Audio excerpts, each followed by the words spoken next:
ஏசப்பா உங்களை ஆசீர்வதிப்பார். இப்ப கடவுள் இயேசுவுக்கு நிறைய பேர் பயந்து கொண்டிருப்பீங்க. சரிங்களா? பயபக்தியா இருப்பீங்க. அவங்களுக்கெல்லாம் ஆண்டவர் ஒரு வசனம் கொடுக்கிறாரு.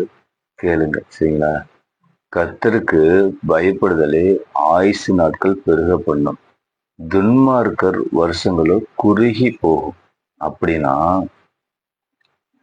கர்த்தருக்கு இயேசுக்கு நம்ம பயந்துகிட்டே இருந்தோம்னா நம்ம ஆயுசு நாட்கள் பெருக பண்ணுவோம். நம்ம நம்ம வாழ்க்கை நல்லா இருக்கும். சரிங்களா? இப்ப துன்மார்க்கர்னா இந்த ரவுடி, இந்த கொள்ளையடிக்கிற இந்த மாதிரி இருக்கும். அவங்கள நான் சொல்லவே தேவையில்ல. அவங்க நீங்க பாத்தீங்கன்னா இது ஒரு ஆக்சிடென்ட்ல சாவுவாங்க, இல்ல வெட்டு குத்துல செத்துருவாங்க. இந்த மாதிரி அவங்க வாழ்க்கை போகும். குறுகி போகும். வருஷங்கள் குறுகி போகும். ஒரு 38 வயசு, 40, 50லயே அவங்க இறந்துருவாங்க. ஏன்னா பாவத்தின் சம்பளம் மரணம். அந்த மாதிரி போயிடும். கர்த்தருக்கு பயப்படுதல் எப்படி இருக்கும் பாத்தீங்களா? ஆயுசு நாட்கள் பெருக பண்ணுவார். சரிங்களா? இப்ப ஏன் நல்லவங்க சாகுறாங்கன்னு நீங்க கேட்கலாம். அதை நீங்க சிந்திச்சு பார்க்கணும். சரிங்களா? அவங்க ஆயுசு நாட்கள் அவங்களுக்கு அவளுக்கு தான் கொடுத்துருப்பாரு. இல்லை அப்படின்னா இப்ப பாவம் செய்திருப்பாங்க. ஆனா உங்களுக்கு தெரியாது. அதனால நினைச்சு பாருங்க. ஆண்டவருக்கு விசுவாசமா இருங்க. உங்க ஜெபம் கேட்கப்படும். சரிங்களா? கர்த்தருக்கு பயப்படுங்க. சரிங்களா? அதாவது இயேசுக்கு பயப்படுங்க. உங்க ஆயுசு நாட்கள் பெருக பண்ணுவாரு. நல்லா இருக்கும். சரிங்களா? உங்க வீட்டுல இருக்கிறவங்க எல்லாத்துக்கும் ப்ரேயர் பண்ணுங்க.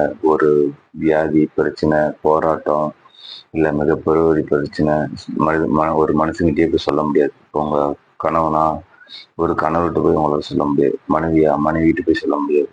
இந்த மாதிரி ரொம்ப மன மன நிம்மதி இல்லாம இருக்கும். அதனால இயேசு கிட்ட போய் சொல்லுங்க. அவரு உங்களுக்கு செய்வார். சரிங்களா? விசுவாசமா இருங்க. நானும் ஆரம்பத்துல எதுவுமே ஆண்டவரத்துல கேட்கறதுக்கு கொஞ்சம் இதா இருக்கும்.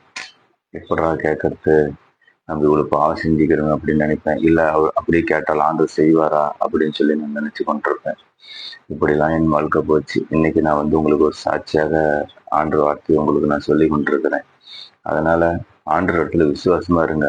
ஆண்டவர் நீங்க ஜெபிச்சா ஆண்டவர் கேட்பாருன்னு சொல்லி விசுவாசத்தோட அந்த அந்த பாரத்தை கொண்டு போய் அவர் இடத்துல வைங்க. சோர்ந்து போகாதீங்க. சரிங்களா? சந்தோஷமா இருங்க.